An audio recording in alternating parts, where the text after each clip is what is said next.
Hello and welcome to another episode of Schnozcast, the little podcast that could. Choo choo. Who are your hosts tonight? Cory, how are you? Oh, Bob, let me tell you, buddy. Tell me. I am frickin' stupendous. It's not a word. I know it's not. Oh, okay. That's What what word I'm are you going going with. Who you're going for? Okay. Yeah. Gotcha. Todd, how are you tonight, sir? Guys, Cory, I'm a bit snakebit. Bob, how are you? I feel like we're going to cover that later. Todd, how am I doing? I am doing stupendous. Superfluous, sir. That's two different things, but okay. They are. But you could be stupendous and superfluous at the same time. Todd, that's the simultaneously. That's the double English major for you. That's right. Yep. Doesn't even know how to use the English language. Thanks, Eastern Michigan, for never giving up on me. Oh, they gave up on you a while No, they were the only ones who believed in me. Comparatively, absolutely. Okay. All right. If you do the show, if you thanks, Todd. Always, don't ever go full retard. Always shining the full spotlight on my idiocy. Hey, if you're new to the show, thank you for joining us. If you want to go back and catch previous episodes, by the way, we just hit, boys, 350 officially. Sweet. As far as Podbean is concerned, published episodes 350. If you want to listen to any of them, by the way, don't start at number 1 or 2. Go somewhere in the last 200 is fine. You can find us anywhere out where you get a podcast. You can also find us on YouTube. Please give us a like and subscribe. Absolutely on YouTube. We need the followers. We need the dues. Yes, sir. And if you want to send us a message, you can email us at schnozcast@gmail.com, or you can DM us directly on Instagram at schnozcast. Directly. And that is the housekeeping for this week. Well done, Sweet. sir. Well done. Yeah. Oh. Little feedback. Little feedback. Losing your mic? Let me adjust my mic. Yep. Little feedback. Oop. And now we're good. All right. Now we're good. Okay. The old technical difficulties. Yeah, we're good. Todd Dillon, what's going on with you, buddy? Your Snakebit. Well, I'm a little bit snakebit, guys. Yep. That's what I heard. This past week, I had my regular scheduled dentist appointment, and while I was getting my teeth cleaned and my X-rays and my pedicure. Did you say pap smear? No, pedicure. Oh, got it. And pedicure at the dentist? They Yeah. do those all at once? I have a specialist. I have to say, I'm living in the wrong place. This is helicopter money that pays for dental and toe work all in the same visit. I just had my teeth taken out the other day. It took 3 hours. Sometimes you got to optimize for time. And the pedicure is kind of where things went a little bit sideways. And so my normal pedicure person, Win, she was there, and she and Jerome they've known each other for a while, and turns out they're getting married, and Jerome's leaving me. So I'm going to be on my own to do my own thing. Hold on a second.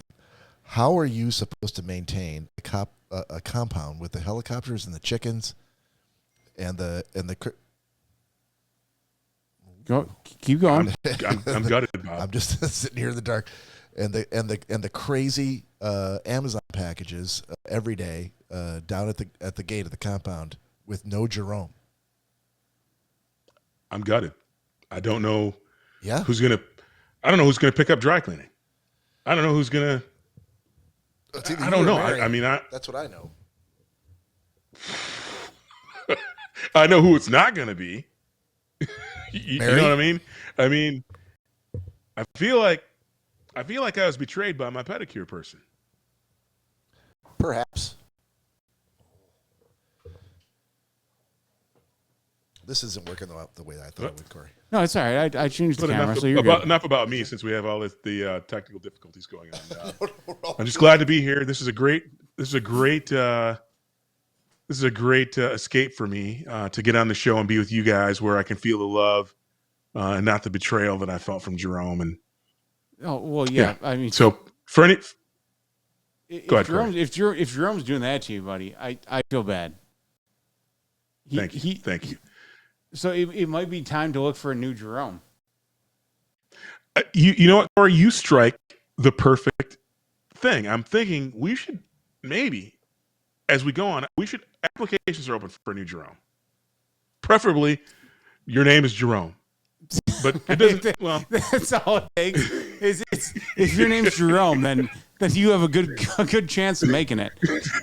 If not, that's absolutely kind of a bonus. Male or female, if your name is Jerome, you stand a very, very, very good chance of being hired. And the compensation is very, very, very, very fair. I don't doubt it. As a matter of fact, I will legally change my name to Jerome just to fly out to Seattle and be part of the Todd Dillon staff. You gotta see, Cory. It's a tough gig. Not that you couldn't handle it, but it's a tough gig. I mean, ultimately, you know how tight we've been. I mean, I could count on him to pick up beers. I mean, dude, you can't get Rogue Brewing's Bat Squatch Hazy IPA just anywhere. You have to. It's a tough grab. Jerome has made it so that I never have to want. I never run out. I get it whenever I want, even when they change the can. Jerome was right on it. And so I'm just putting it out there. Again, a little bit Snakebit, trying to get over it. Hopefully Jerome and win-win. You have a great life together. But it was a lose for me in this whole thing. It's great to see your chest on the... Yeah, I was... Oh, now your belly. I was trying to do it nice, where it was going to be inconspicuous, but Bob did not want to be inconspicuous. No other way. You've got a great ab going there, Bob. Great ab. I like the fact it was ab, not abs.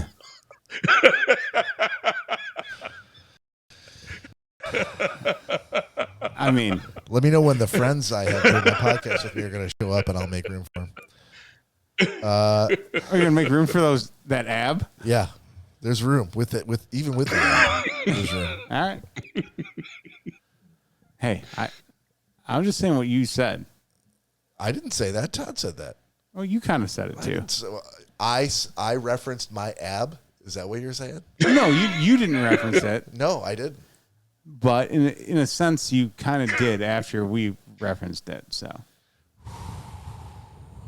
do I have a booze news fucking sound here to play? I think I might. I know we got artwork. Hit the button. Yeah. And now it's time for booze news.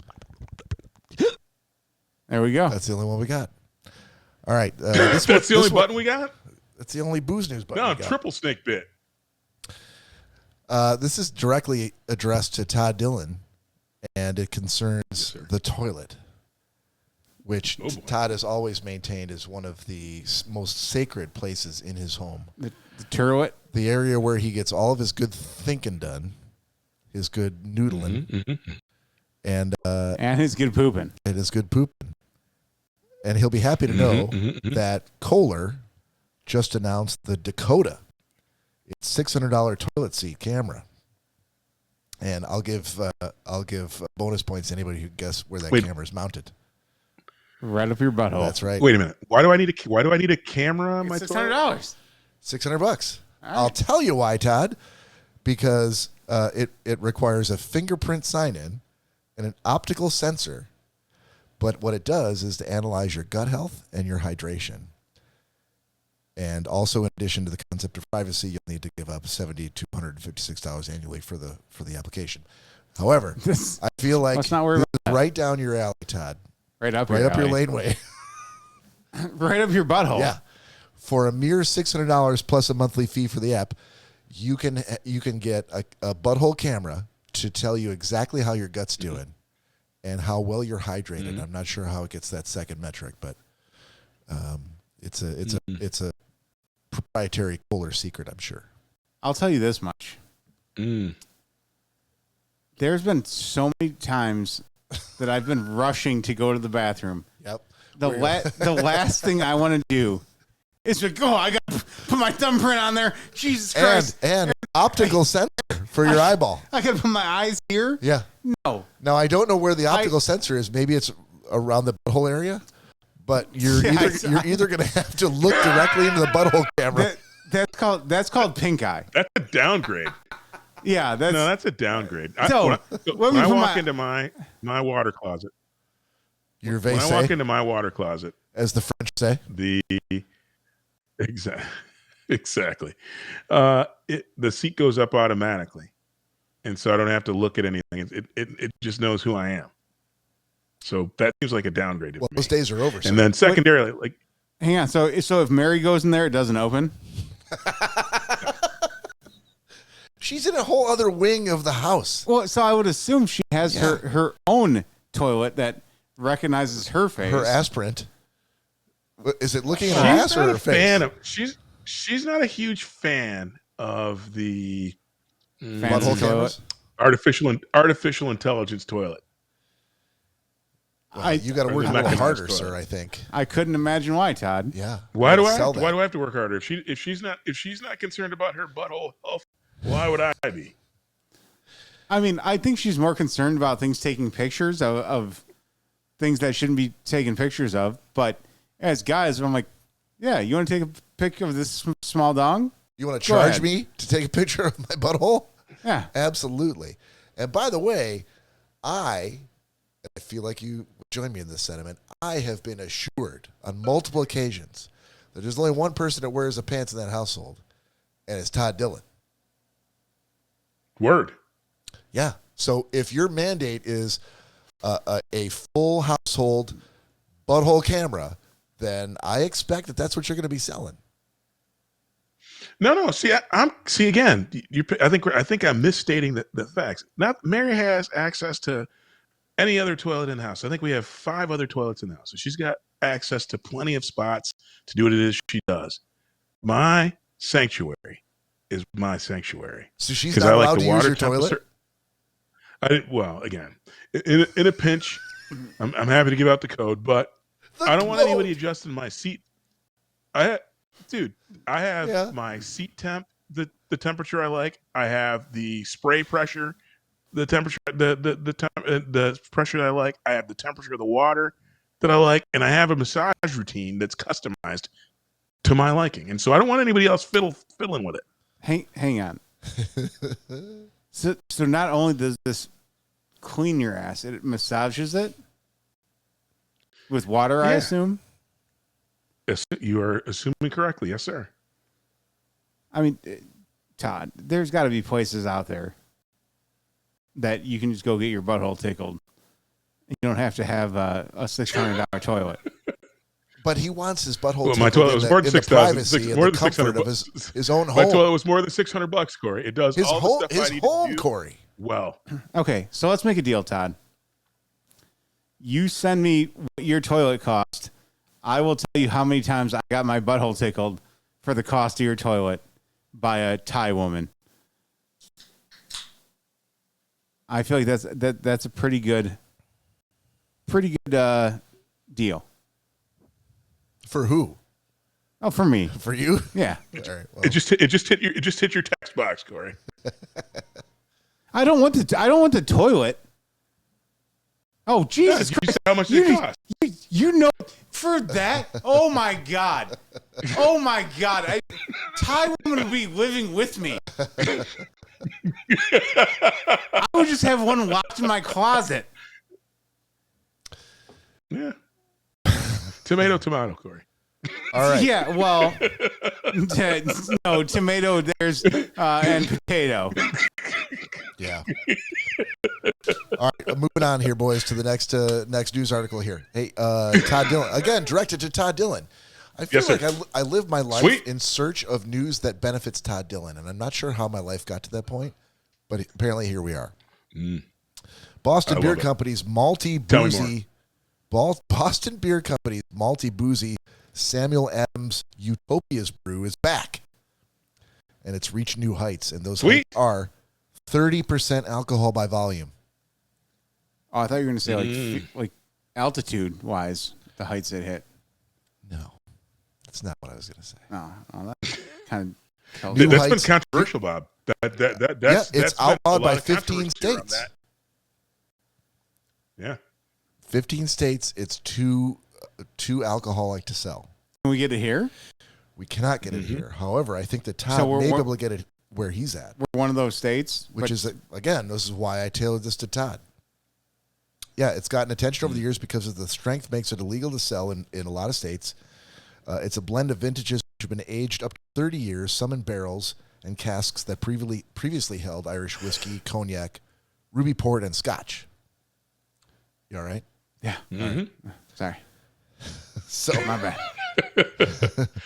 This edition has layered flavors of caramel, oak, dried fruit, smoke, and subtle citrus, says the brewer. Todd Dillon, tell me you're getting this beer. If a dude named Jerome was still in the picture, I'd have it already. But now, I don't know how I'm going to get it. I might have to, I don't even know how. You might actually have to put a key in an expensive vehicle and drive that vehicle to the store. No, hey, what? Okay. Dude, Todd, that's not going to be it's not going to be for sale at everywhere that sells beer, Bob. I imagine it's going to be, because again, I actually have you in the article, does it reference Samuel Adams' Infinium?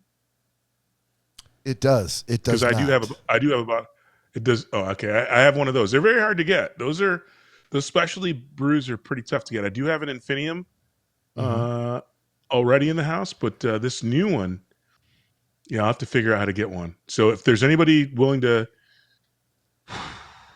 interview and Cory, Michigan is not listed as a state where it's illegal to sell. Oh, you just said it was. I thought it was, but I'm just looking again here at the whole list, and we're not in that list, and neither is Washington. However, it's like $240 for one beer. I'm not sure whether. Well, it comes in it's about the same. It's a $750. It's sold in handcrafted and numbered ceramic bottle shaped like a copper brewing kettle. It holds 24.5 ounces, which amounts to 12 to 24 servings. So like a pony keg, basically. Yeah.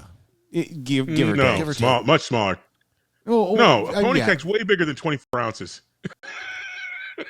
Okay, well, that's why we said give or take, Todd. Yeah. Give or take means minus 300 or plus 300 ounces. Yeah. Now, how much did the Infinium cost you, Todd? I can't remember. That means it was a lot. Yeah. Like to you and I, we would have remembered that number because we'd have been like, holy fuck, I got to pay what? Can't believe I just spent the money on this. Yeah, Todd's like, that's fine. Jerome, write the check. Jerome's like, I really 2025, no one uses checks anymore. Don't argue with me, Jerome. I would text it to Cory like I did the toilet price if I actually remember, but I don't remember. The toilet price. No, I almost passed out my chair at the toilet price. Yeah. And that's 100% true too, Cory, by the way. That was one of my first house. That was one of the must-have house things. I'm not saying I'm not doubting it one bit, buddy. I was so taken back by it that I mean, hey, and good for you, dude. You cannot imagine how wonderful it feels when I have to, take a shit. No, please describe it in excruciating detail. Dude, the seat is so perfectly heated. Dude, you know when you have to every now and again you have to get up in the middle of the night and go to the bathroom? Nope. Only old men. Never ever. That. Nope. Okay, well. Oh, hey, hang on. It is amazing to sit on the seat and have it be the perfect temperature. That is like every single aspect of it. And then I think I described this in previous episodes. Then when the fan starts to suck any foul odors that might reach your olfactory nerve, like it starts pulling everything that might smell off right away from you. So you're like, wow, this is a nice experience. Okay. I have 3 points I need to bring up to you, buddy. Mm. So first of all, does it keep it at that temperature all throughout the time that even when you're not using it? It keeps it like a steady Todd's 72 not degrees. paying for something that he has to sit there and wait for it to get to a temperature. That's why I'm asking. He wants his ass to stumble in there, bleary-eyed from the bed. I'm not and get on privileged to a 98.6 degray. I'm not privileged to this, Yeah. so that's why I'm asking. Yeah. So it keeps it at a Cory, constant temp.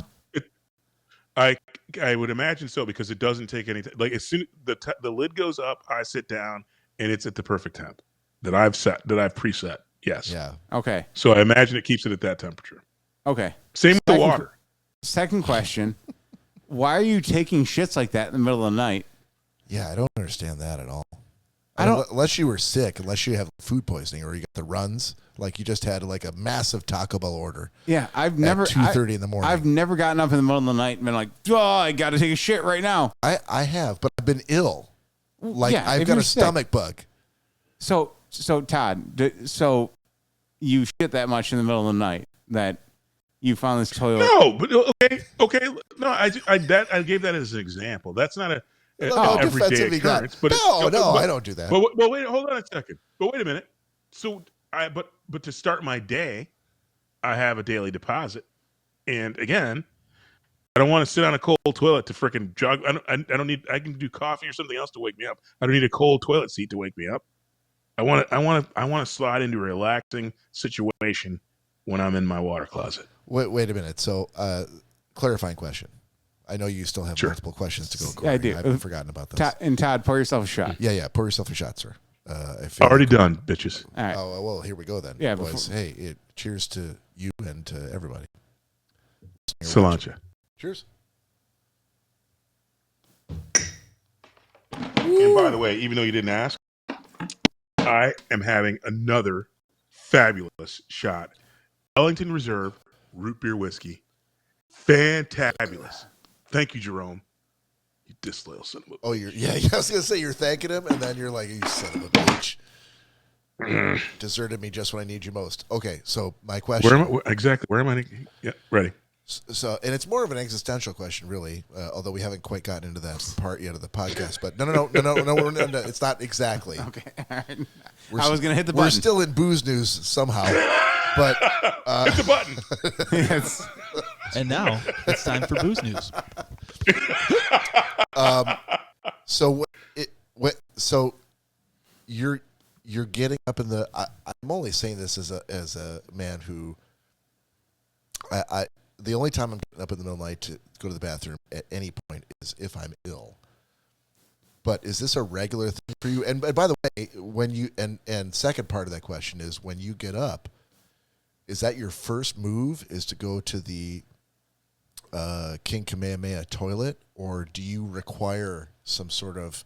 A lot of people require some sort of caffeine or nicotine or some combination of that to get things moving before they have their first morning constitutional. Nah, I don't need any assistance. And it's, again, middle of the night is a rarity. That said, it's happened. I mean, Costco makes one hell of an enchilada casserole every now and again. That'll get you. That'll get you. Question asked and answered, I think. Yeah. Yeah. Just, no more splaining needed. Just you saying that, I have to take a shit. Yeah, It's I would the be afraid. beans. They got two kinds of beans in that damn thing. I would be afraid to eat that before I went to bed for just such the reason. Wait, hang on. Hey, okay, God damn it! This is bringing up so many questions. Yeah, we got nothing but time. Todd, those nights you've had, yes, those late night shits, constitutionals, yeah, or that. Did you eat that Costco casserole? What hour was it before you went to bed that you ate it? Was it like a 10 p.m.? Well, normal dinner time hours, like 7 o'clock. It hits me. It doesn't hit me right away. Okay, so you ate it 7 o'clock. 6 or 7 hours later at a normal time. Yeah, and then it hit later. Mm-hmm. Yeah. Okay, so it's not like it's 10 o'clock. Yeah, getting ready to go to bed. Let me down this, and then go to bed. Yeah. No. Okay. All right. No. I don't do that. No. All right. I feel like if I'm not an animal, Cory. He Well, is. I guess. Not an animal. I'm a human being. So Danielle's out of town right now, and if you only knew what I did last night, you'd call me an animal. Humping pillows and whatnot, are you?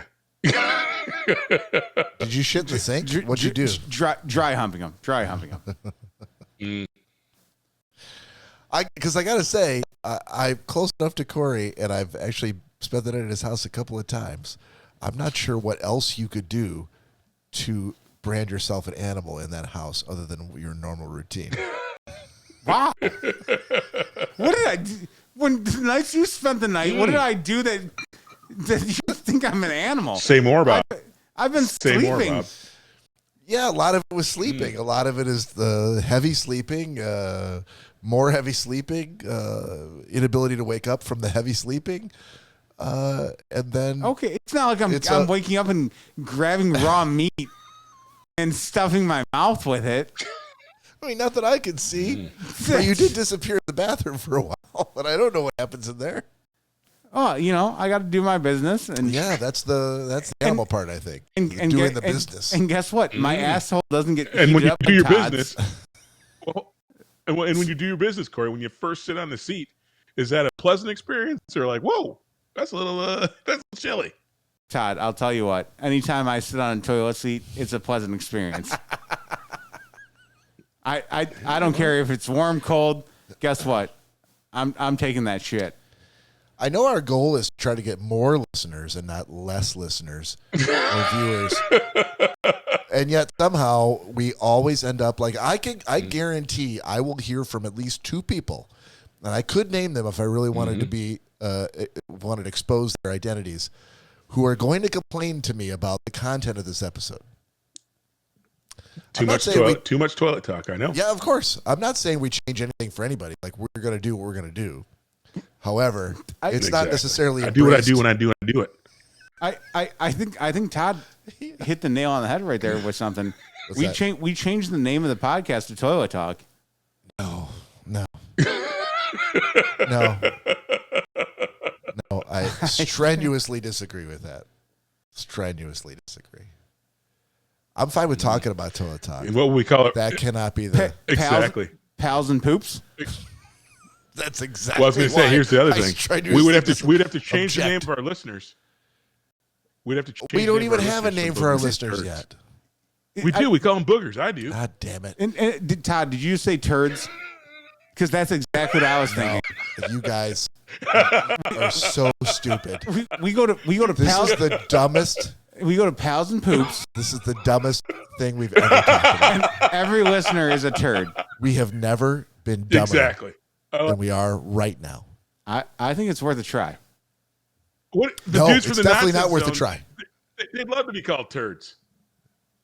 All right, so we're going to start this episode over. Being Yeah, sure. Yeah, we might as well. Here we go. Now, anyway, seriously, so you have like multiple other questions still to ask? I don't want to forget about those. yeah, so there was I forget it now. Because all right, so we're gonna move on then. Yep. Or- There you go. we Let's can move move on. on. Let's move on. We've talked enough about. Have we? I think we have. I mean, again, I value my water closet experience. Let's leave it at that. No. You may Todd, not. when we talk to sound eaters in a couple of weeks, the term you got to remember is Bidet. OVC. VC is Oh, the they say. VC is the water closet. Yeah. It's WC. I know that's how Yeah. you say it. Dude, I'm not. I get it. Dude, and I don't have my. I'm only mentioning this French because the last time that we were on the show, the last time that we had them on as a guest on the Bonjour, show, mon ami. they specifically said they are going to be testing you. Mm-hmm. Car just pulled up in my driveway. Oui. They're going to be testing you Oui, on your oui. French, knowledge. Oui, oui. So okay, Parlez-vous seems like you français? got that well in hand. So we'll move on. Parlez-vous français? Oui. Voulez-vous coucher? Bonjour, Yeah. mon ami. Oh, You got freelance. it. You got it. French fries, French dressing. See, we all know. I mean, we're going to find in 2 weeks. In 2 I was weeks, gonna folks. say, That takes us to the what the hell is today? The 8th. That is so. No, we're not. No, we're not doing anything. Dude. No, nope. Stop. What did We're not. So I was when going this to say, episode, when this episode gets released, This is a. You're right. You're absolutely right. This is a timeless time capsule. Absolutely. So we're not talking about it. So we're moving right on into existential question of the week. existential question. Existential question of the week. All right. While this Existential question. Pink Floyd mind bender of a Existential. piece of theme music plays. Todd has a big wiener. Boy, You love it. are you fucking whispering during the? No. Hold on. You can stop no, it right I'm now. stopping it I right. was I'm saying, stopping it right now. This is you're the one a bunch of bullshit. You hold on. Just so people understand. You recorded this music, Todd. If you wanted to put in there I made something this that said that Todd Dillon has a big wiener, you had every opportunity to do that. Just because you forgot to do it doesn't mean you get to interject that now. I will cut your shit off. You could run your own That's not podcast fair, with Bob. your own mixer, and you could play that fucking shit all on repeat, and you can interject all sorts of shit about your wiener every time you want. say, But- and your old big wiener. Yeah, that time has passed. Maybe you should suggest another segment that's Big called Wien- Todd's Todd's Big Big Wiener, Wiener. and then sweet talk us into letting you make the theme music for it, and then you could do anything you want, and I'll fucking happily put that in mixer. It better just start with a slam on a table. This is all you should hear at the beginning, Yeah, and then it goes into Todd's give me your fucking shot glass. Todd's We're- existential wiener. Yeah, this is. This is gonna. I thought I could sneak it in. Yeah, no, yeah, you can't. A quick edit. No. It's too big to sneak in, ladies. All right, boys. We're gonna do a couple We're doing a questions shot? here. Yeah, we're pouring Are a we doing shot a right shot? now. Pouring a shot right now. I'm trying to do it right now. And while you're doing that, Todd, I'm gonna give you the question. Okay. All right. This is we're gonna start very lighthearted. Very lighthearted. Let's see what you got. It's gonna be a multi-part question. How do you eat M&Ms? With my mouth. Nope. Do you? Booty. All right, take your fucking shot. Take your fucking shot. And guess what, Todd? They don't melt. They don't melt in there. Well, let's let the $600 Kohler butthole camera decide the answer to that question. So yeah, let's just shot. Here we go. I'm ready. Cheers, buddy. Cheers, Todd. Salute.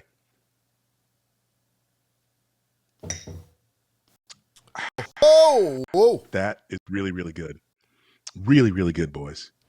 I'm telling was you, if you really, haven't really had bad, root beer boys. whiskey, you should get some because root beer whiskey and hazy IPA, match made in heaven, baby. Match made in heaven. Do you know how disappointing it is every week for him to crow about all the cool liquors he's drinking while we're doing shots of fucking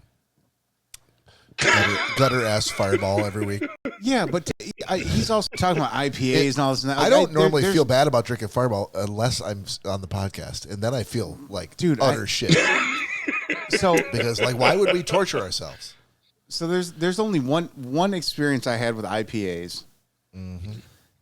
It was when I wasn't even 21 yet. I was about 20, and It all went awry. I went to watch a cousin's house of mine that will not be named, Yeah, don't do that. and he's like, listen, man, he's like, I got all the beers in the fridge you want. Don't worry about it. Take any of them. The only thing you can't touch is this Maker's Mark up on the shelf. Why did he point that out to you? That was the dumbest thing he could have done. It was, but I'm like, okay, I got it. So the first night I came back, I'm like, dude, like, yeah, You know what I want? I there's- want some Maker's Mark. there's all these beers in the fridge. Like, this is awesome. Popped one. I'm like, this is disgusting. and it was some sort of IPA. I'm like, okay, let me try the next one. Yeah. Pop. I'm like, this is nasty as shit too. And I popped That 17 can happen. more, and they all sucked. Oh, they were all terrible. That can happen. I ended up giving away to my friends. So you didn't like Can them, so you gave them all away to your friends. Yeah. So he came back to an empty fridge, no beers, No. which you hated. So clearly you didn't drink them all. You're like, oh, I just fucking gave them away to strangers, or I fucking dumped them in the pond, or whatever you did. And guess what? Now They weren't I'm good very friends. happy I did. Todd, you were trying to say something there. Go ahead, buddy. No, I was just saying that can happen. Here's the thing. I'm not a huge IPA fan. There's the thing that people don't know is there's several genres of IPA. And so I specifically like they're called either hazies or New England IPAs, which are different. A lot of the IPAs, and even some of those I don't like as well. But the thing about IPAs, there's hundreds and hundreds and hundreds of them. And most of them are trying to get them hoppier and more grapefruity, and they taste like dog shit. So I'm with you. Yeah, I'm not an IPA guy. That said, when people get a hazy right, and even actually, there's one IPA I've had it before and I've shared it on the show. Bodhisattva. They make an amazing regular IPA, but I love hazies more than anything. That's the best, like flavorful beer that's not too crazy. And in fact, even New Belgium Brewing or Fat Tire, they make they make several great hazy IPAs. But again, I'd say 85-90% of IPAs, like you, Corey, I would pour them out and I'd give them to enemies, not friends. But I'd rather pour them out. Yeah, I think most of these were like Indian IPAs, if that's even a thing. IPA stands for India Pale Ale. Well, and again too, I was 20 at the time. I still don't mess with them now because I think I was so traumatized by what occurred to me when I was 20. Like, so anytime someone says IPA, I'm like, nope. I don't want to even taste it. But I was in the same. You and I are kindred spirits, Corey. I've been in the same exact boat. I was like, IPAs are for the birds. They suck ass. The beauty part is that so many people, it's a popular style of beer for a reason. And unfortunately, most people get it wrong. But when you have one or two that you like, it'll bring you back. And so next time I come to Detroit, you and I can do a little bit of tasting. I'll say, we'll see if we can find one you like. I'd be willing to give it a second shot after all these years. But yeah, I think I was so traumatized by those first ones that were absolute dog shit. That I'm like, anything that has IPA in it, I'm like, I'm never touching ever again. Yeah. And Same here. I was the same way. That same person, I never touched the Maker's Mark. What? Never once touched it. What? But guess what? He came home and it was opened. Who opened it? There was also a hole in the wall that was fixed very recently. Dude. And I was accused of being the one to drink the Maker's Mark and to also put the hole in the wall. Is this what I think it is? Yeah. And and I'm like, okay. I'm like, hang on. I'm like, you understand? I'm 20. Like, there's no way I could fix drywall right now, even if I tried. I don't even know how to get a friend who knows how to fix it over here. Yeah. So between the Maker's Mark and the drywall situation, we had a very interesting conversation after that. Yeah. After I was invited over for dinner. Yep. And things went to. No one expects the Spanish Inquisition. Things went to shit.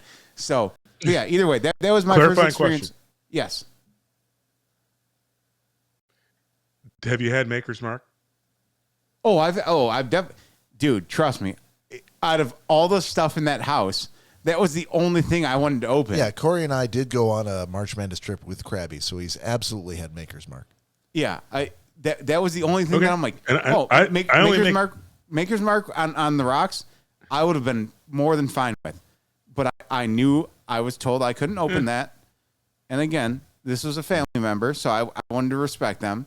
So I never touched it. I never opened it. Someone else came over the house. I believe you.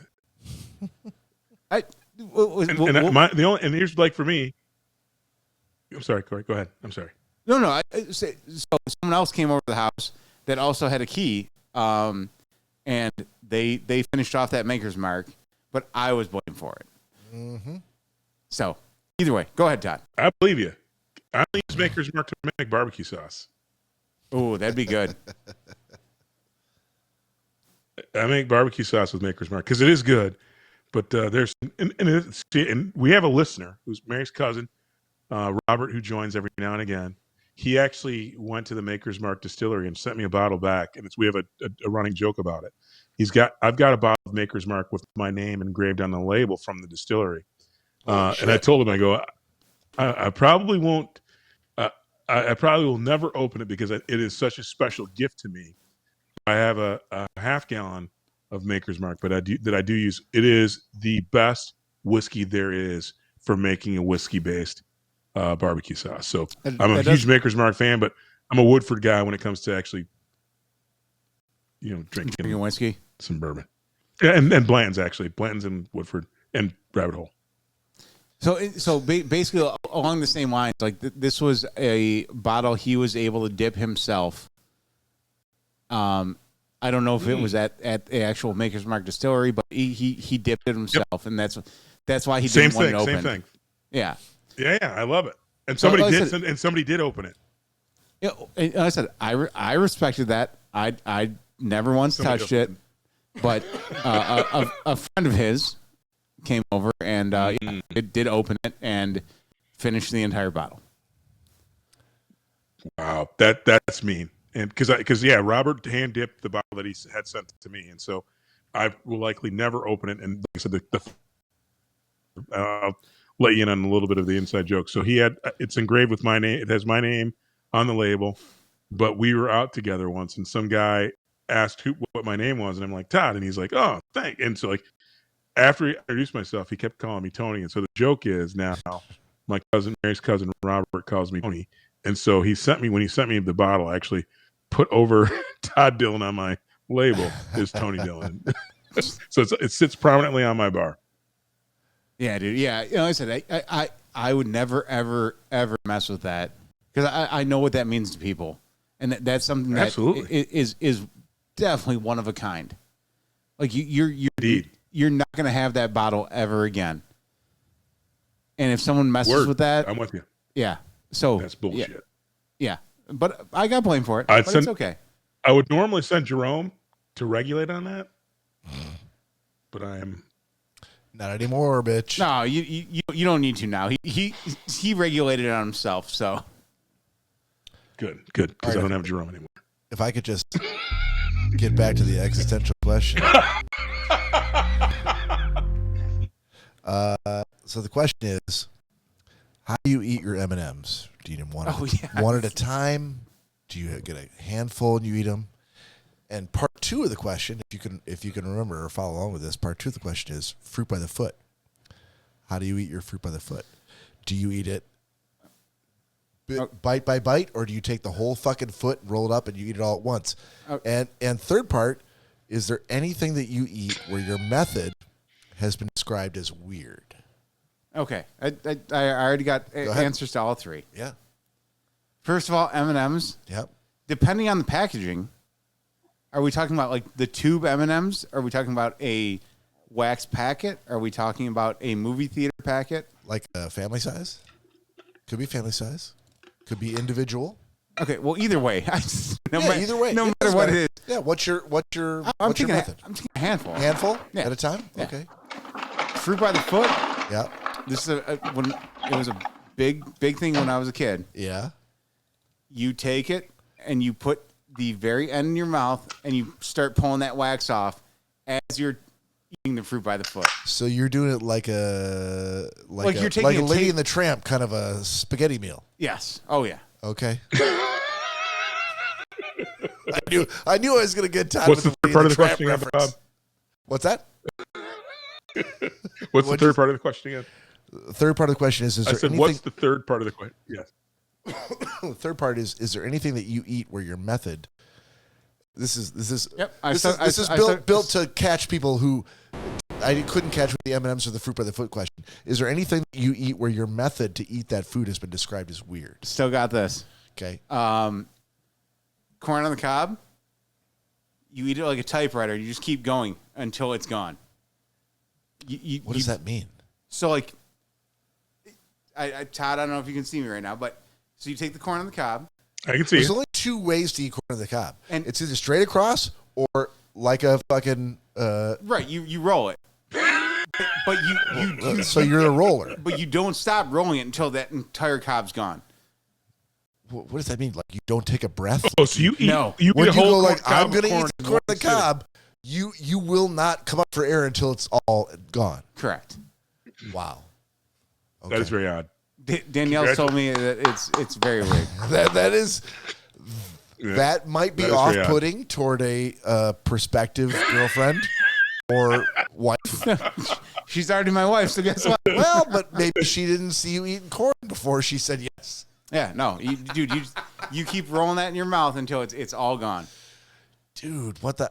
I would never begrudge you, like, whether it's typewriter or whether it's a fucking, what would you call that? Like the Whirlydoodle. The Whirlydoodle method. Right. But for the fact that you won't stop until you're done, that's the crazy to me. Oh yeah, you keep going to like. I love it. It's a full whole cob? Yeah. I love it. So you have like a gigantic mouthful of corn by the time you're done. Before you're done, really. No, you got to keep chewing while you're going through the cob. Todd, I love it. I think we need to hear from you on this 3-part question because I don't know how to feel about Cory's answer. I love that. I think it's very odd and very strange, but I love it so much. Okay. I just want to see it now. Now, my next trip to Michigan, we're having corn on the cob. We're having corn on the I just want cob. to see. Of I course. want to see and I'll be at Dearborn Market trying to get the largest corn cobs ever made because I want to see him with like a gallon of freaking kernels in his mouth.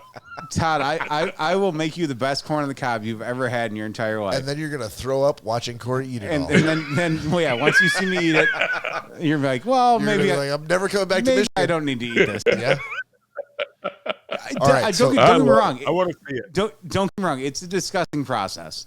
Oh, it sounds But- disgusting. I want to see it. All right, so I Todd, love it. first part of the question: Yes, sir. how do you eat your Yes, sir. M&Ms? By the bunch, baby. I can't fucking be bothered By the- to fucking by the one at a fistful. time drop those little bitches in my mouth now. Yeah, by the fistful. As many as I can get in my fucking face. I have If I'm gonna have discovered- shitty chocolate, I might as well have it in a big fucking lot. I think I've discovered that the one at a time thing is a woman thing. It's a female thing. Mm. I've not talked to a man yet who said like, I go by one at a time. No, men are like, give me a fistful of those. Glad I didn't make the comment I was about to. Mhm. All right. So And I'm with you on that, sir. That's my vote. Fistful at a time. Now, Yep. fruit by the foot. Yep. Cory gave you his answer. Never had it. You've never had fruit by the foot? We discussed this on a previous episode. Did we? Didn't even know what it was when you guys described it. Never had it. Never will. Just I really hope yeah. we're not. And Lady in the Tramp style seems kind of odd to me. It does No. seem odd. okay. So then, guess what, Todd? Next time you're in Michigan, Exactly. Corn on the cob. After the corn, you get some fruit by the foot, and I'm gonna have some corn. Yep. You're going to take one end, I'm going to take the other. and never the twain shall meet.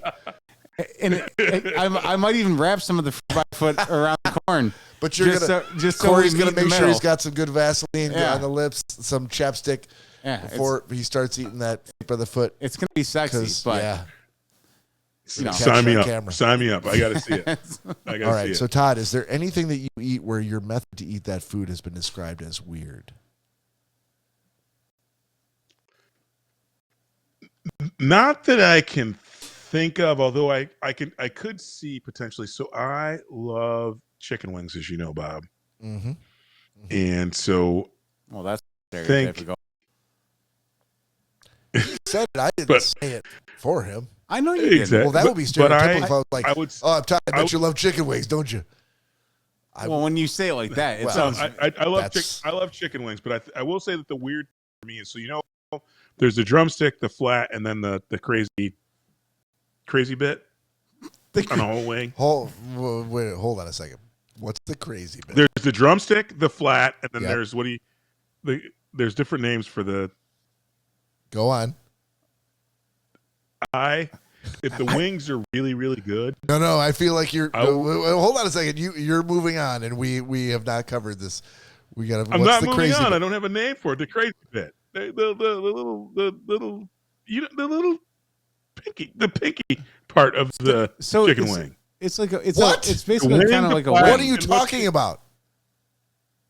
Okay, there are You three can't point order parts that to a if chicken you're wing. ordering from B-dubs online and you're like all drums, all flats. There's not a all crazy bits. No. Hold on. So I can already fix you. If you order wings from B-dubs, you get the drumstick or the flat. There's not the third part of the wing, the third joint. Right. I like the third joint, and if the wings are really good, that third joint, that's odd for a lot of people. But if the wings are good, I like all three parts of the wing, and I will dissect that last bit. So I think that's okay. Time out. All right. No. I don't think that you've adequately explained what the third bit is. I know what he's talking about now. I want him to explain it like that. Yeah, I get what he's talking about. I don't. I'm trying to explain it as best I can. There's the drumstick. We all get that part of the wing, right? Yep. Then there's the flat with the two bones in it, right? Yep. Then there is a third joint. Mm-hmm. The crazy bit. It's what comes off the flat, basically. Correct. Yeah. I like that part of the wing. And so again, like I said, I don't know that I have a crazy way of eating anything, but if the wings are really good, I will actually dissect that last little bit of the wing, that third joint. So that's my answer. And you know what's funny, Todd? Because Bob not being cultured in a wing connoisseur in certain areas of the world. Go fuck yourself. No, so because dude, I worked in Detroit for years and years and years. When you went and got lemon pepper wings, you didn't just me? No. Oh. I'm saying me. Okay. You didn't just get. You got drums, and you got flats, but attached to that flat was that third bit that Todd's talking about. Third joint. Yeah, that exactly. And there's lots of names for it. Yeah. So I know I know exactly what you're talking about because again there was places up by DMC where I used to work. You know, it's the palsied part of the wing. I think he's starting to kind of get it now. Yeah, now I'm kind of starting. Yeah, I am the Greek chorus. I'm trying to understand for our listeners and viewers what the fuck you're talking about. And I think you're talking about the two boned flat, and this is the palsied part of the wing. Todd, right? Bob's too privileged, right? It's the tip of the wing. Yeah. Am I right? Yes, that is. Thank you. Yeah, but that's all I was trying to. Nobody calls it the palsy bit. Well, look. Oh, I got the palsy one. No one has. I'm not aware of it being non-PC to say the word palsied, so I'm just going to ride it until the wheels fall off. That's where we go. Until our podcast gets palsy. Yeah, I feel like we could legitimately call this episode "Palsied Wings," and we'd be okay. We're not going to get canceled. We're not saying the R word, the return. We're not saying that. I feel like palsied has yet to be canceled.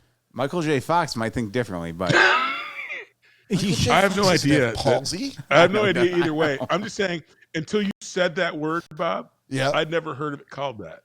That's all I'm saying. You're welcome. So I called it the crazy bit. You did. And somehow I'm going to have to find an episode title out of that little exchange, but we'll get there. So Todd, so when you do go to like a mainstream and like franchise place like B-Dubs, do you ask for all flats or all drums? No, I don't care. From that perspective, I don't care at all. Actually, and here's the funny thing: if the wings are ginormous, the flats are actually the best. Oh yes, because they're but again.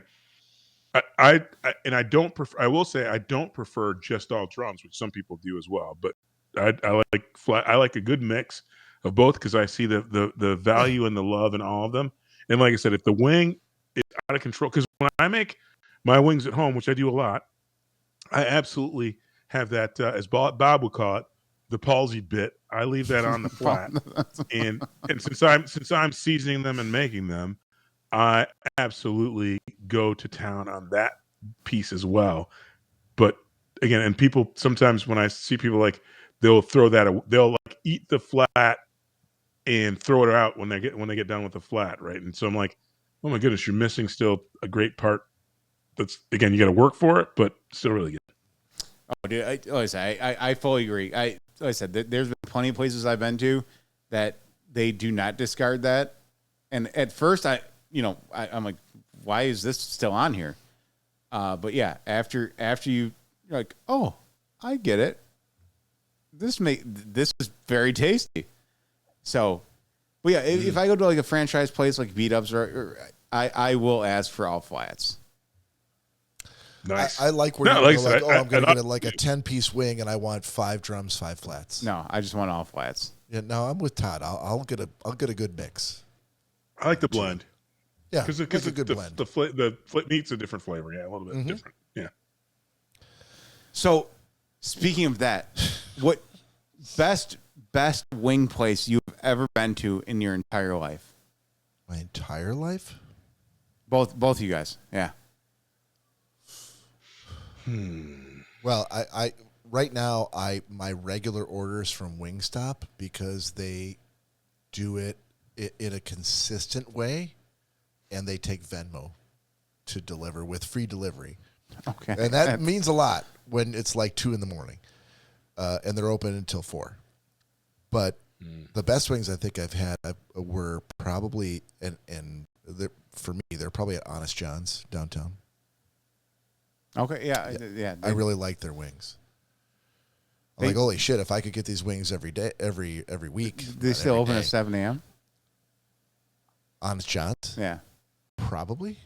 All right, I've never been there at 7 a.m., but when I worked midnights downtown, I remember you telling me that they're open early. I also remember the fact that that's one of their selling features that they're open early. Yeah, my but friend, I've never been there at 7 a.m. My friend Kristen and I, we would go down there, because we both were midnights at the time, and at 7 a.m. they were open, ready to go. You can get whatever you wanted. I think that's awesome.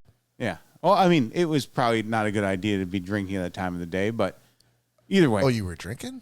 Oh, yeah. They serve alcohol and everything. Okay, you were drinking at 7 a.m. before you went into work? No. Okay. When we were working midnights, we were getting off. You're getting off at 7 a.m. All right. No, that makes total sense then. So, Todd, your favorite wing that you've ever come across, what is it? That's too hard. Todd, you could That's literally I know my favorite. I know my make favorite. up a name of a wing my place wing in Washington, and none of us would be any wiser. Yeah, but that's to me it's still too hard. I think Slappy's Wings in Snoqualmie, Washington. Amazing. I have a wings. favorite wing of the moment. But at the end of the day, so let me caveat it. I will name my favorite wing right this moment in the restaurant, but the fact that B-Dubs has so many flavors, because I love the fact that I get my Desert Heat, Caribbean Jerk, and Mango Habanero at Buffalo Wild Wings, and when I want to twist it up, I can get the Asian Zing or the garlic wings. So if you don't mind, they hold a special place. You're a sauce guy. I am. You like to have different sauces. That's a good question. I'm not a sauce guy. That's not a bad thing. I'm a sauce guy. I'm not trying to down you for that. But my favorite wing of the moment. These restaurants are all over. It's a chain. Ram Restaurant has a honey sriracha wing that I think that's my number one go. If you said, "Hey Todd, wings today," I'd be like, "Let's go to the Ram and get the honey sriracha any day." But as Bob knows, when I come to Michigan, like one of the spots I like to gather is Buffalo Wild Wings because they have 19 different sauces. And in Washington, they have Wing Dome here. That's also and they have multiple flavors. Although Mary won't go to Wing Dome with me before because we had really bad service there once. But they have a great different Caribbean Jerk and Mango Habanero option that is also phenomenal. So I'm a sauce guy, but I'd say in the moment, Ram's honey sriracha, That's my jam. Also, I make a really good Nashville hot dry rub in my own house. That's right up there. Well, after that, Buffalo on your Wild own, Wings. yes. That I mean, that's a whole different question. But so this Rams. Yes. This Rams that you speak of. We don't have anything up here like that. That's a local restaurant. Oh, really? No, yeah, it's not local. No, it's a chain. It's a chain. They're all over. They might not have one in Michigan, but they're all over. I've been all to over Ram and the Pacific Northwest, multiple but states. not in Michigan. No. I've had them on these. I've had Ram in Cincinnati, Bob. I don't know that there's anything in Metro Detroit. Yeah, they have not made it up here yet. So I hope they do. So Ram is a chain. It's a chain. There are a lot of places. It's not Pacific Northwest. Their honey sriracha wings are my go-to right now if you said we're having wings, I'm like, let's go there. Mary loves them as well, so it works out perfect. The great part is like Todd will like fly in on a Tuesday, and you won't hear from him until Wednesday at like 4 p.m. He's like, "Hey, I'm here for another 2 hours. I'm at B Dubs at Can we get some wings? 275 and 6 Mile. I'll be here until 6. What are you doing right now?" And you're like, you just have to drop everything and go like, I sorry, I have to go. I have to meet Todd right now for the next 2 hours and eat wings and have giant tall beers, 36-ounce beers with him before he has to fly out. I am blessed hours. in that way. Yeah. I am blessed in that way, Bob. But again, I think that says something. If you ask me, if the existential question was, "What's your go-to meal?" Yeah, I am a wings guy through and through. Yeah, and Cory, you hit the nail on the head. I am a sauce guy. And by the way, when Buffalo Wild Wings or anybody else fucks up the actual meat, I'm bummed about it, and so I don't. Yeah. So again, they're not my premier restaurant because we don't go to Buffalo Wild Wings here in Washington very often at all. Right. But I do like them because of the variety. Because like I said, that Caribbean jerk, bar none. If I have one meal for the rest of my life, their Caribbean jerk, and I wish that it wasn't high fructose corn syrup, but if that flavor profile on a wing, I think is one of the best in the world, and if they have Caribbean jerk on the menu, I'm going to order it no matter what restaurant I go to. But nobody's done it as well as they have. Yeah, so I'm not a sauce that's my guy. long-winded thing. I'm a dry Love rub sauce. guy. I love a good dry rub. I like dry rubs too. Yep. Yeah. Love it. Desert heat, Bob. Desert heat. But I also Todd, come on. I can't handle the heat. Yeah, I was saying, let's be honest, Todd. There's no way Bob's eating that. I need like a mild. What does B Dubs do? Like a 0 and then like a mild and then a medium heat. Yeah, you're at 0. I'm a mild. I'll do mild. Mm-hmm. I've done mild. Okay. That's the highest I'm going is mild. I'm not going medium. Gotcha. So so crazy enough, there was a girl I dated that is crazy. She could. I know. Believe it or not, I dated a girl. Yeah. Also married to one. I think. Yeah, I get I detect a pattern which I was not aware of before. But she could put away blazing wings, the hottest sauce that B Dubs has. Some people have that, but she power, would never do. She hated bone in. So she would only. What does it matter? It's not a wing. It's a tender. It does matter, Bob. Different. It's either particle meat or something else, but it's not a wing. Todd, I'm not disagreeing with you because she could have won challenges all over any B Dubs we ever went to. They all do bone in. She could easily beat that challenge. Yeah, but to beat the challenge, it has to be bone in. Yeah, you can't do it on boneless wings. And I don't like boneless wings. It just tastes like a chicken nugget to me. I tried exactly. half. Like I said, like you hit the nail on the head, Bob. It's either because it's either particle meat or it's a breast. Like tenders are usually breast meat because people don't like the particle meat, which is a mashup of a little bit of breast, a little bit of thigh, a little bit of wing, all kind of conglomerated together. And I'm like, I like wings that are au naturel, and so I like bone in. That said, I actually forgot. I can't remember the name of the place in Washington. Dirty Frank's. Quaker Quaker Steak and not Quaker Steak and Lube in Columbus has great wings as well. You got your oil change there too? That was a great place. That was a place we used to go to. Quaker Steak and Lube had great wings. We would go down to Columbus for work, and we would stop at Quaker Steak and Lube the night before we had to go to the customer site. All right. Yeah. And by the way, Corey, here's the thing. I can eat blazing wings. I don't like heat just for the sake of heat, though. Like that's in my opinion. Buffalo Wild Wings blazing. They're top tier. That's what it is. Hot. Yeah, It's meant to scorch your mouth. It's crazy hot, but that's why I love mango hot. The Buffalo Wild Wings mango habanero is a silent killer. I think that's as hot as the blazing, but you can actually taste the mango. I feel like this is going to get us all sorts of new listeners. It has flavor to it with this discussion of Oh, we're a bar humor. I've been linking this to bar humor. I think this is great bar humor talk. Oh, you're absolutely right. But yeah, so I'm just fucking with you, dude. Again, back to the original story. The girl I was dating, like I said, she could knock down blazing wings. Is this the Mormon? Yes. Yes. like you would not believe. Called it. I had half of one, and I thought I was gonna die. My mouth was so on fire.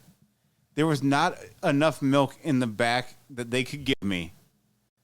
I'm like, what? I'm like, what the fuck is going on right now with my mouth? And that's why I love watching. She sat there and looked at me like, what's wrong? There's nothing wrong at all. Like, what's the show? Hot Wings, First We Feast. What is it? Hot Ones. Hot Ones? Yeah. Dude, I love watching that show because I would never. It's like watching somebody skydive. I would never skydive, but I love watching it because I'm like, oh, this is a thing I will never do. I get to live vicariously through them. And Hot Ones, I would never eat any of those wings. But to watch someone suffering through those, like little crying, just begging for more milk, I'm like, I'll watch it all day long. That's how I felt. Yeah, exactly. That half of blazing wing. And I will, in the rest of my life, as long as I live, which is probably very short, but I will never touch blazing sauce ever again. Yeah, it was such a bad experience. Actually, it doesn't taste. In my mind, it doesn't taste good. But Bob, speaking of, we got to take Cory to Columbus to do Quaker Steak and Lube because you do. What's even hotter than that, Cory, is their Scotch bonnet pepper. Oh no, which is like 1.5 million to Scoville? Get him something that he's not going to eat. He's just going to turn it down. Well, because we wouldn't do that. Because here's the thing. I would say that their Scotch bonnet, they make, and you have. Here's the funny thing, Cory. They make you actually sign a waiver that you won't sue them. Oh yeah, no, okay. Yeah, well, we're not making a trip to do that. No, hang on one second. Count me out, Bob. Okay. Again, they're crazy hot, and like I said before, I don't like things that are hot for the sake of hot.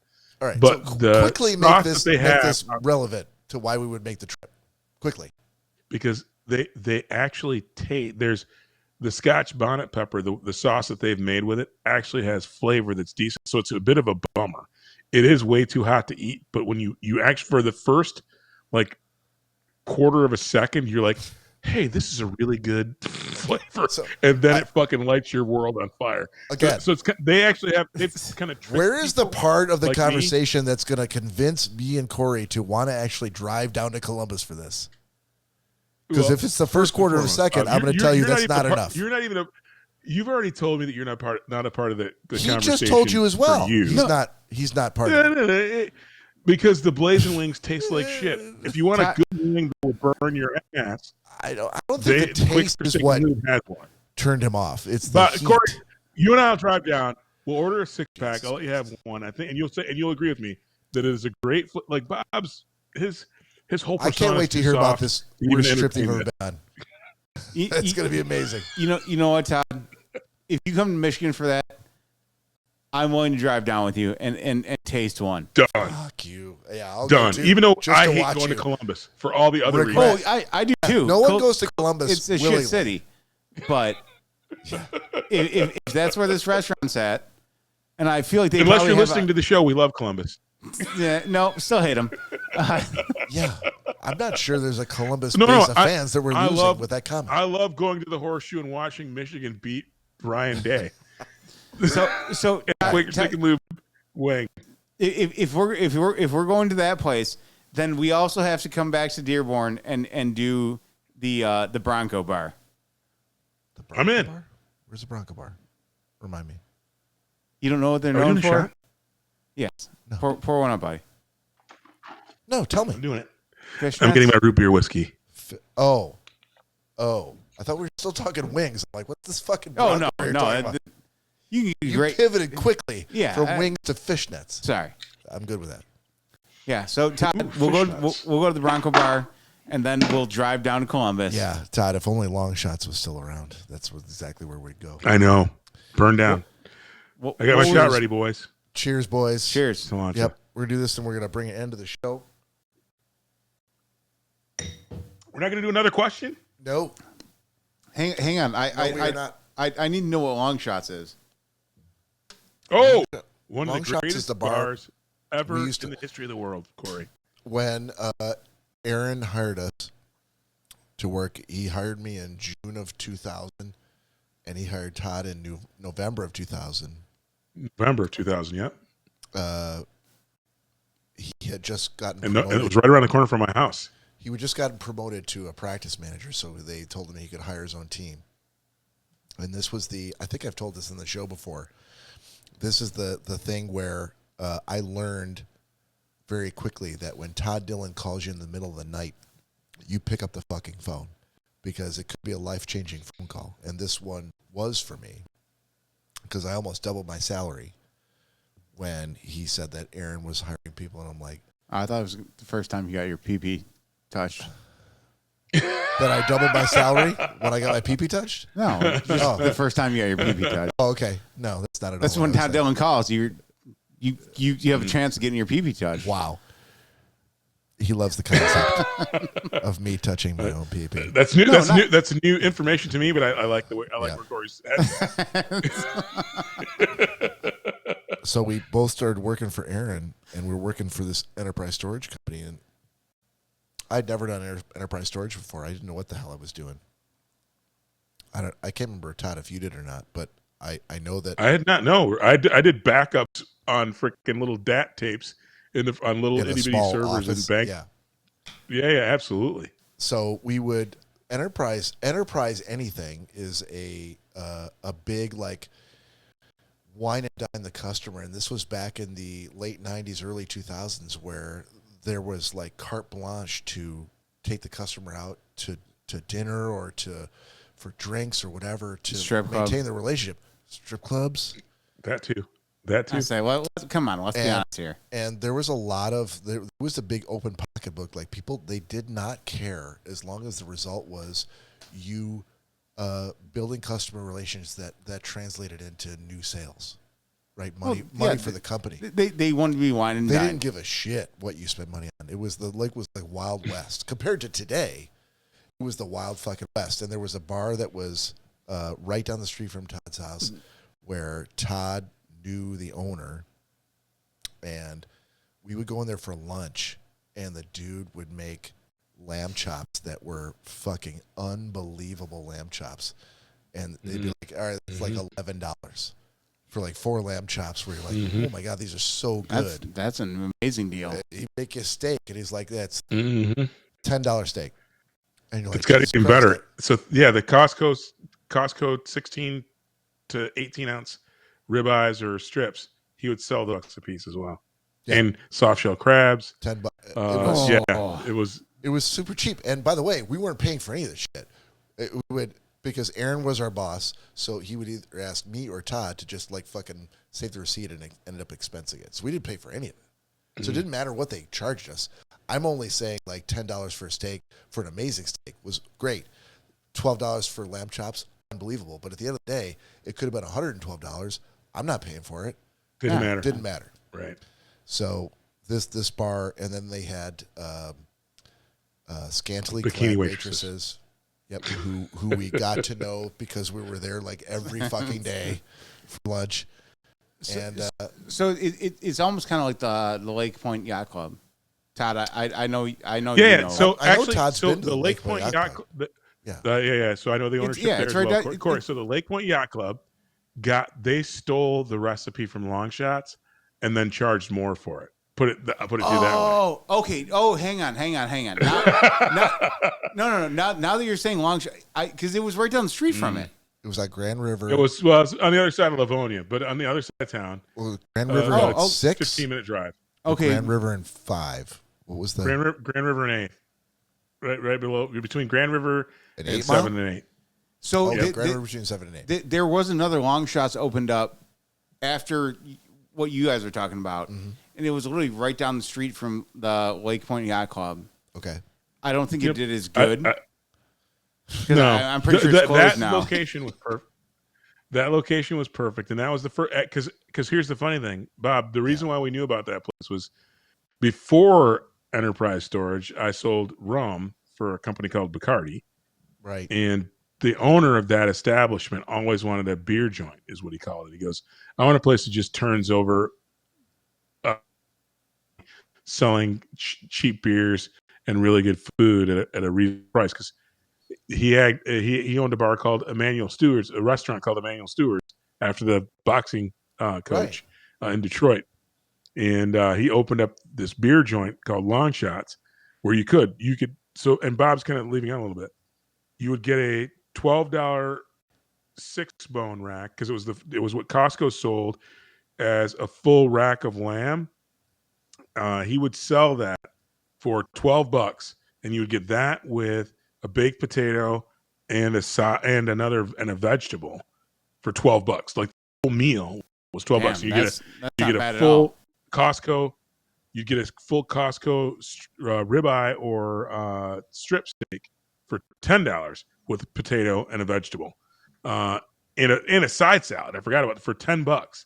So you were getting, and not for nothing, his chef was one of the guys who was the sous chef at his expensive restaurant where you pay $80, $90 at that time. Which again, I can't even imagine how much steaks would cost at Emmanuel Stewart's today. But we were getting like premium food for $10 to $12, and then they would remember this, because I don't know if you remember this. The first bonus check I got from EMC, no comments. I bought because of our trip to Boston. Let me actually have to back up a second. Bob and I spent some time in Boston and went to the Irish Rose, and an old dude rolled up to the bar and goes, "I'll buy 100 Guinness for the bar." He did. And I remember telling Bob, I go, "When I make it, dude, I want to be able to buy 100 beers for the bar." Yeah. And I'm happy to say that I was there when you did. I bought 100 beers Rolled at into Long the Black Shots. Rose, in the middle of Boston, down in at the Quincy Market. Yeah, in the Quincy area, absolutely, the market area, 100%. Rolled into that bar. That was one of the greatest times of my life. Yeah, the bar went fucking nuts, as you would, right? Well, yeah, 100 Guinness, dude. Unbelievable. It was one of the greatest And nights ever. Remember that? And remember, I remember you and I talking. I'm like, dude, if we're able to buy 100 beers for a bar, we've made it. And dude, you're gonna make me. That was one of the. We were able to do that. Don't start crying, a couple buddy. of times. Don't start crying. I know. Again, that was some.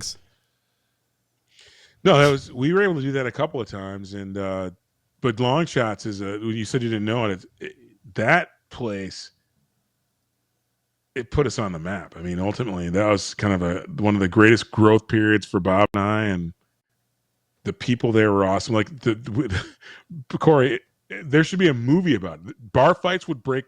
Here's the funnier thing: we would go there for lunch and get these great meals with people taking great care of us, and then we go back for happy hour. And if a bar fight or anything untoward happened, we were protected like frickin' mafia made men, and we could even participate in the shenanigans without any repercussions. Yeah, and you just stand back, let the other people take care of it. Yeah. Oh my goodness, dude, we were like made men at this place because we were buying.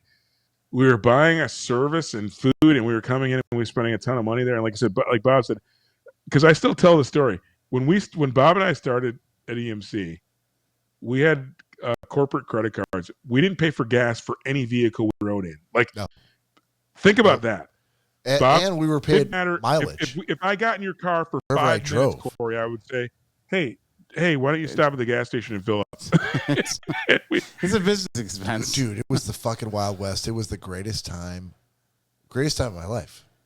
I don't doubt it. Dude, that's They paid for the gas. Money was for no any object. vehicle that you drove. And then if you happen to be driving for work, they'd pay you mileage. And then if you also needed On to top take a of it. travel trip, they would pay for the rental car and the car that all your oil changes. significant other was driving back at home while you were on the road. They paid for that shit too. Absolutely. It's fucking They paid for it all. Unbelievable. Bob, Yeah. I was just telling someone, I think that Todd Dillon, was the reason why they stopped the oil change. Yes, I know expense you were. because year one, Cory, we were raking it so good. I happened to buy a Jaguar. okay. And normally at that time, oil changes were probably like $30 to $50 at the top end. to get That'd your be oil awesome. Yeah. changed. And my Jaguar, when I bought it used, and they were charging me $273 for an oil change. For an oil change? For an oil Jaguar. change, because I didn't buy it Yeah. from the Of course. because they I would didn't charge buy the Jag from the dealership. I bought it from a But- lady at another place. But you would And, you would take anyway. it back to the Jag dealership to get an oil change. Exactly, it was $273. Yeah. And so finally, EMC's like, "We'll pay for your gas, assholes, but oil changes are capped at $75 because Jiffy Lube was like 20." There's Yeah. so many other places you could have gone to get that oil change done. That would have been a lot cheaper than. Dude, we were living so high on the hog, I didn't even realize Hey, that I was dude. wrecking it for a generation to come. but you did. But wreck it, you did. did. And I get it. that's we gotta draw the line right there, boys. At Todd Dillon wrecking things for the rest of the company. Todd, I have a Indeed. story for you about wrecking something for the rest of the company in my own family. God damn it, Cory. Next time we're on. Here we go. I'm having Cory and Todd. This is Bob saying, well, peace out.